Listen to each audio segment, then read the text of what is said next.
Hey guys, so we're back at our beach house. I had to replace shingles on that end of the roof after Hurricane Dorian blew some of them off because some of the plywood sheathing underneath was rotten, so there wasn't anything to hold on to. As I did that, I had to set the ladder up on the back portion here, which we just call the workshop because my tool storage area is inside that portion and the outdoor showers are over there. But when I did that, the legs of the ladder, the extension ladder, kind of went through the roof a little bit. So you can see that is more rotted sheathing underneath that. So, and I'm also seeing signs of water damage inside. So we're going to peel back some of this and see how bad it is.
That is absolutely worse than I possibly imagined that could be.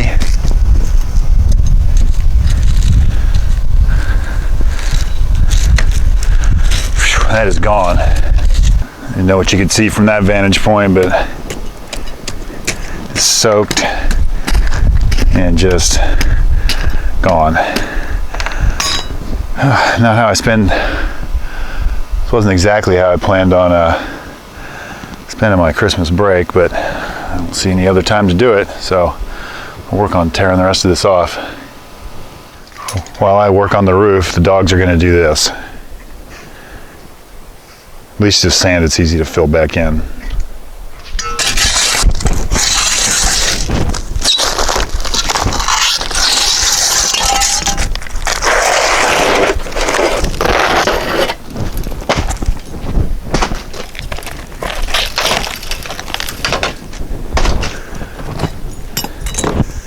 This is what they use as a starter strip, and I'm not sure this is correct.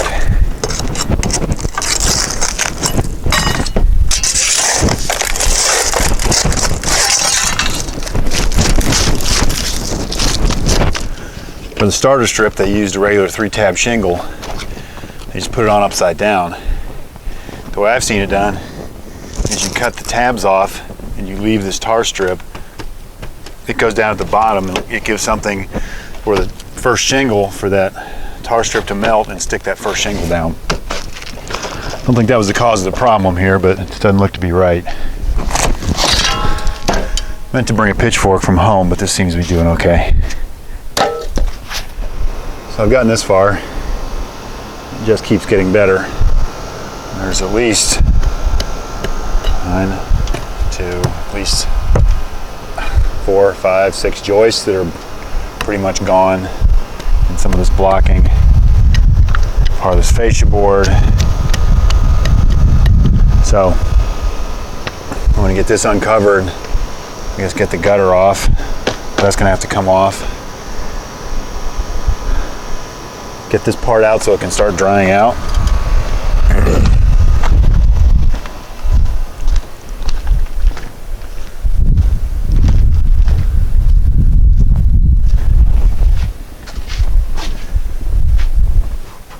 So underneath, this is the good end, so to speak. And some of this plywood's wet and jacked up, so it'll probably all need replaced, but these joists don't look as bad. The other part is the workshop back here. So they insulated here and put these panels up, and these are the bottom side of those joists. So I'm gonna have to like disassemble this end back as far as I need to, and then it's gonna be a job.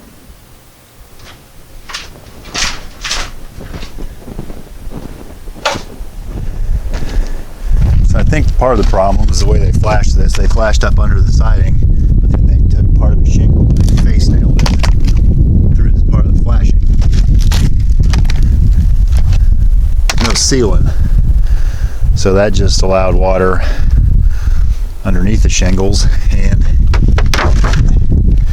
allowed it down underneath.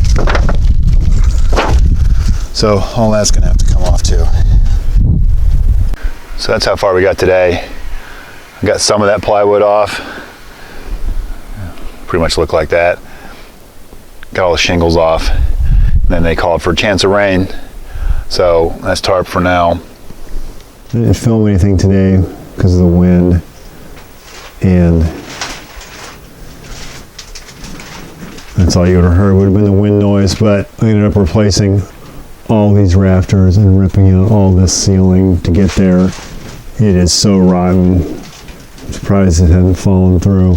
So I've been working my way back and replacing them as I go until I find a good one, then we'll go from there. The outside ones that were not under the insulation, that were exposed, they seem all right. So part of the problem may have been the ceiling in here that had insulation in it, where I would have been able to see the leak maybe a little faster, but it's all in the soffit and all that, so I ripped all that junk off. All that aluminum stuff, and this fascia board and all that's all jacked up. So we'll continue on tomorrow.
Originally, over the outdoor shower part, I was going to pre-paint the plywood just so it'd be a little bit protected, maybe brighten it up a little bit. But since some of this stuff is so bad in here, I've decided, since I already have this wood, I'll go ahead and put it up in here, and I'll just have to get more for outside. Try to get this thing somewhat covered up today. Tarp and all the other crap's a pain to get. So I finally reached the point where I got to wood joists that weren't bad, so I stopped there and put sheathing on.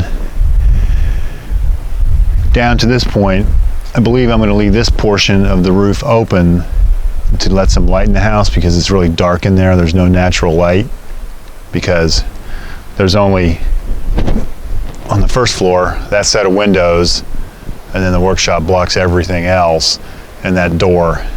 So we're going to try to leave that open. I have one more piece of sheathing to go, and then I'm going to try to get felt on there because dealing with that tarp and all that crap's a pain. I use these plywood clips to try to keep this stuff a little flatter. This stuff gets really wavy. Look at that piece. So anyway, I'm doing my last piece, and the way they wired this, they notched the top of the joist. Actually, I mean, they drilled it, but it's really close to the top. I'm not crazy about that, but I don't really have the time to do anything different. So I at least marked them and wrote where they were so I didn't drive nails through them because it's the whole way across that thing.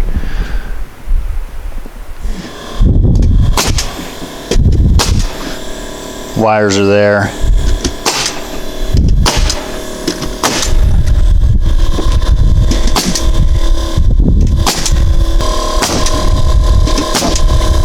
Wire spot.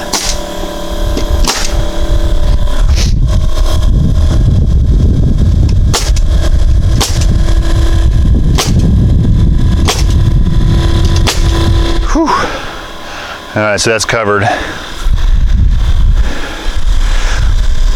Now I'll try to get some felt on it. I have a feeling those guys over there made a little more progress than I did today. That's an oceanfront house too. No telling how much that thing cost. There was one there before and they tore it down. So I've been installing drip edge. And when I got to this side of the house, I remembered that I had taken this junky trim board that was rotted at the bottom and clad in aluminum for whatever reason.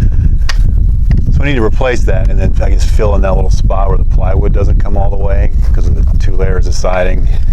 So I made these pieces to give that something to attach to. For whatever reason, that's 5 inches wide.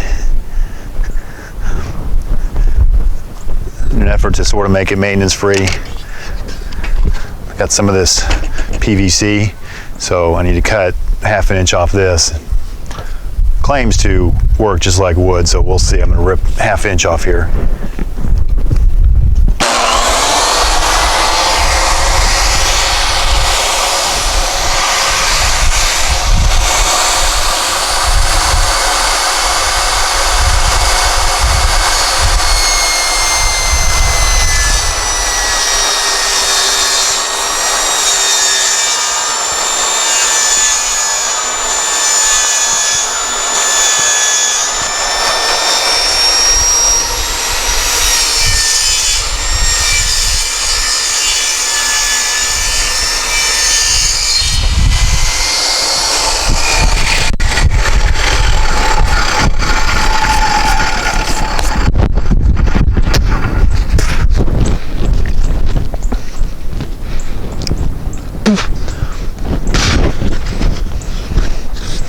So that ripped pretty well. Now I got plastic in my mouth and all over my face, but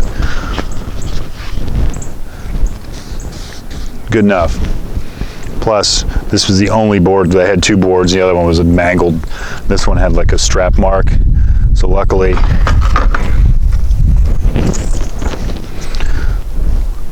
we're able to rip that off.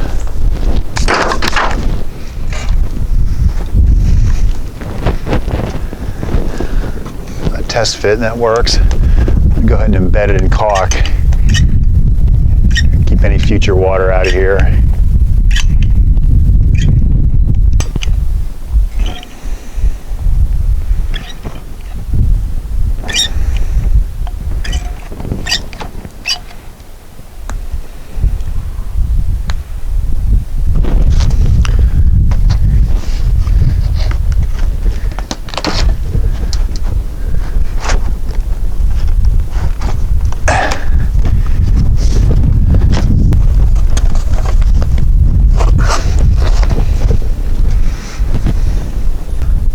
this is one place where stainless steel screws are actually worth it.